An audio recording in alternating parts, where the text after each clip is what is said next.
자, 반갑습니다. 알파프로 과정 여러분, 정태근 전문가입니다. 8월 18일 두 번째 방송 시작하도록 하겠습니다. 자, 두 번째 방송 종목은 GS입니다. 그리고 방송 끝까지 시청 좀 부탁드리고요. 방송 보시고 난 이후에는 좋아요, 구독 부탁드리도록 하겠습니다. 자, 그러면 시작 한번 해보도록 하겠습니다. 자, GS. 어저께 15%가량 급등이 나왔습니다. 이미 우크라이나 사태로 해서 시세는 충분히 많이 난 상황이에요. 그러고 난 다음에 전체적으로 조정 국면에 들어가야 정상인데 추세가 죽지 않아요. 다시 살아나가는 모습이 현재 좀 연출이 되고 있는 상황입니다. 그러니까 이전까지는 이 우크라이나 사태로 해서 이 천연가스 가격이 상승하게 되고, 그렇게 보면은 진짜 단순히 진짜 말 그대로 단순 테마로 좀 봤어야 되는 거거든요. 테마 예언 상승, 테마 예언 상승, 테마 예언 상승. 어쨌든 결국 중요한 건 실질적인 수혜는 없는 거잖아요. 그건 사실이잖아요. 가스 도입이 안 되게 되면은 뭐 대성에너지도 그렇고 뭐 GS도 그렇고 지들도 뭐 방법 없잖아요. 자, 여기 보시면은 미국의 천연가스 가격이 14년 만에 최고치 9.329달러 되고 있는데, 제가 볼 때는 이거 10달러도 넘어간다고 봐야 됩니다.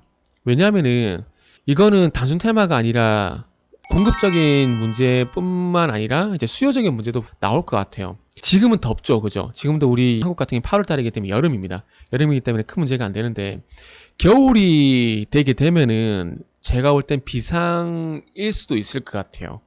왜냐하면 자, 러시아 제재로 인해 가지고 러시아의 가스프롬 천연가스 회사 아시죠?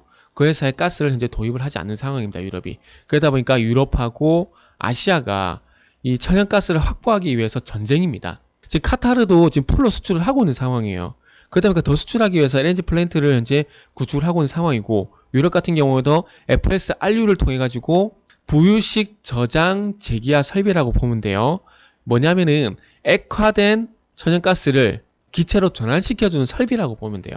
그걸 현재 유럽에 깔고 있는 상황이고, 그리고 카타르는 LNG를 수출하기 위해서 LNG 선도 발주를 하게 되고 LNG 플랜트도 많이 만들고 있는 상황입니다. 미국도 현재 수출하고 있는 상황이고요. 그런데 이런 상황들 속에서 겨울이 되게 되면 천연가스 수요는 더 증가할 수밖에 없거든요. 그러면 어쨌든 카타르는 현재 풀입니다. 그럼 미국 쪽을 봐야 되는데, 미국 쪽 같은 경우 셰일 기업들이 현재 정부에 협조를 안 하고 있어요. 비협조적입니다. 왜? 2020년 3월 달에 마이너스 유가로 가게 되면서 셰일 기업들이 파산했거든요. 정부에서 근데 나몰라라 했어요. 왜냐하면 바이든은 신재생 에너지가 주된 에너지 기조였잖아요. 이때 셰일 기업들이 바이든 정부에 대해서 배신감을 많이 느낀 거죠. 징벌세 매기더라도 지금처럼 천연가스 가격 계속 올라가게 되고, 유가 지금 80불대까지 떨어졌지만은 다시 100불로 올라갈 가능성은 높습니다. 제가 예전에 유가는 80불에서 100불에 유지될 수밖에 없다고 말씀드렸어요. 지금 유가가 하락을 한다라고 하더라도 천연가스 가격이 이렇게 올라가게 되면 다시 유가 수요 올라갈 수밖에 없고, 그러면 유가 다시 가격 올라갈 수밖에 없습니다. 이런 진퇴양난의 상태라는 거죠. 이런 상황이 지속이 되다 보니까 아무래도 천연가스 가격이 계속 10달러를 돌파할 수밖에 없고, 수요적인 문제 때문에 어쩔 수 없이 이 GSA 같은 종목들이 다시 부각이 될 수밖에 없다라는 거죠. 미국의 LNG 수출량의 10%가 국내 수요로 이제 돌려주고 있는 상황이고요. 그리고 제가 방금 셰일 기업들이 협조를 하지 않을 가능성도 말씀드렸지만, 미국의 셰일 기업들이 협조하지 않게 되면 미국도 수출 물량을 줄일 수밖에 없습니다.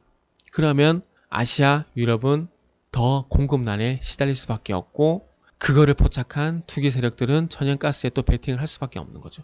지금도 높아요. 2008년 수준까지 갔지만 이게 20달러 갈지 30달러 갈지 그건 아무도 모르는 상황입니다. 솔직히 말씀드리면 좀 거지 같은 상황이에요. 그건 인정을 해야 돼요.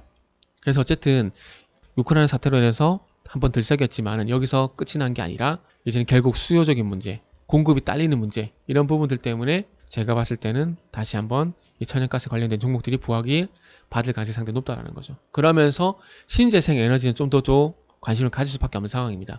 유가가 급등하게 되고 천연가스가 급등하게 되면 당연히 관심을 가질 수밖에 없는 섹터라고 봐야 돼요.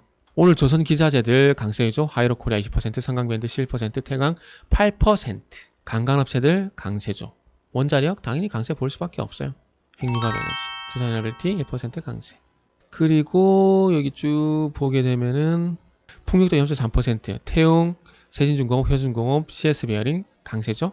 태양광 약세긴 하지만은 그래도 다시 한번 봐야 될 부분들이고, 그리고 수소 한번 볼까요? 수소 쪽도 지금 효성중공업, 효성첨단소재 이런 종목들 일단 상위 올라와 있고, SP혈셀 1%, 두산퓨얼셀 오늘도 좀 쉬어가나 보네요. 그리고 범한퓨얼셀도 0.14%. 어쨌든 그래서 상위 보시게 되면 조선 관련주들이 강세입니다. 이거는 결국 말씀드렸듯이 지금 말씀드리고 있는 이 천연가스 이 이슈 때문에 강세다라고 볼 수밖에 없는 상황이다라고 말씀드려야 될 것 같아요. 그래서 대성에너지가 오늘 강세인데, 일단은 대성에너지보다는 저는 개인적으로 이 GSE 대장으로 좀 말씀드리고 싶은데요. 조정시 한번 접근을 해보는 것도 괜찮다고 봐집니다. 그리고 차트적으로 보더라도 골든크로스 났죠?